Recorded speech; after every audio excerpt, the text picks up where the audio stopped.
சிவாய நம. இந்த பதிவில் நாம் காணவிருப்பது பரணி நட்சத்திரத்தில் பிறந்தவர்களுக்கு என்ன விதமான படிப்பு தேர்வு செய்யலாம், பரணி நட்சத்திரத்தில் பிறந்த குழந்தைகளுக்கு என்ன விதமான படிப்பு படிக்க வைக்கலாம் அப்படிங்கிறத பற்றி தான் பார்க்க போகிறோம். இந்த பரணி நட்சத்திரத்தின் அதிபதி யார்? சுக்கிர பகவான். பரணி நட்சத்திரம் எங்கே இருக்குது? மேஷ ராசியில் இருக்கிறார் இல்லையா? பரணி நட்சத்திரம் மேஷ ராசியில் இருக்கிறார். மேஷத்தின் அதிபதி செவ்வாய் பகவான். சரிங்களா? மேஷத்தில் சூரியன் உச்சம் அடைகிறார், சனி பகவான் நீசம் அடைகிறார். இது அடிப்படை. அப்போ இந்த அடிப்படையில் பார்க்கும்போது என்ன படிப்புன்னு யோசிக்கும்போது மருத்துவம் சார்ந்த படிப்புன்னு எடுக்கிறோம். அதில் என்ன மருத்துவம் அப்படின்னு பார்க்கும்போது ஆயுர்வேதம் மருத்துவம், யுனானி மருத்துவம், இந்த மருத்துவம் சார்ந்த படிப்புகளும், மின்சார உற்பத்தி சம்பந்தப்பட்ட படிப்பு. மின்சார உற்பத்தியில் பல விதமான முறைகள் இருக்குது. அதில் குறிப்பாக அப்படின்னு பார்த்தீங்கன்னா தெர்மல் பவர் பிளான்ட்டுன்னு சொல்லுவோம். Thermal power plant, hydro power plant, இந்த மாதிரியான முறைகளில் மின்சாரத்தை உற்பத்தி செய்யக்கூடிய படிப்புகள். சரிங்களா? அதனை போன்று நெருப்பின் மூலமாக எந்த ஒரு பொருளையும் வேறு விதமான பொருளாக உருவாக்கக்கூடிய சம்பந்தப்பட்ட படிப்புகள். சரிங்களா?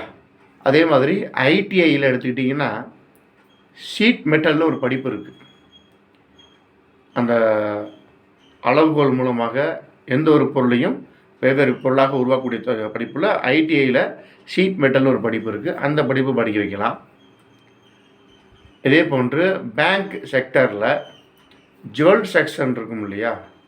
அதாவது நகைகள் பிரிவு, நகையை தரம் பார்க்குறது, நகையை நகை வச்சு இப்போ போய் பணம் கேட்பீங்க, அடகு வச்சுக்கிட்டு பணம் கொடுப்பாங்க இல்லையா? அப்போ ஜுவல் செக்ஷன் இருக்கும், அங்கே தான் கேட்பீங்க. அந்த நகையை தரம் பார்க்கக்கூடிய படிப்பு. சரிங்களா? அதனை போன்று பிஏ இங்கிலீஷ், எம்ஏ இங்கிலீஷ், இது மாதிரியான ஆங்கிலம் சம்பந்தப்பட்ட படிப்புகள். சரிங்களா? மழை ஆராய்ச்சி, மழை பெய்யுதில்ல, ரெயின். சரிங்களா? வருண பகவானால் அருளப்படுகின்ற மழை, அந்த ரெயின் மழை சார்ந்த ஆராய்ச்சி சம்பந்தப்பட்ட படிப்புகள் இருந்தால் படிக்கலாம். சரிங்களா? இந்த மாதிரியான படிப்புகள் அந்த பரணி நட்சத்திரத்தில் பிறந்தவங்களுக்கு கண்டிப்பாக சப்போர்ட் பண்ணும். இதற்கு மேலும் பார்த்தீங்கன்னா பொதுவாக எந்த ஒரு விஷயத்தையும் உற்பத்தி செய்யக்கூடிய படிப்புகள் நிறையா இருக்குது. சரிங்களா? நிறையா இருக்குது.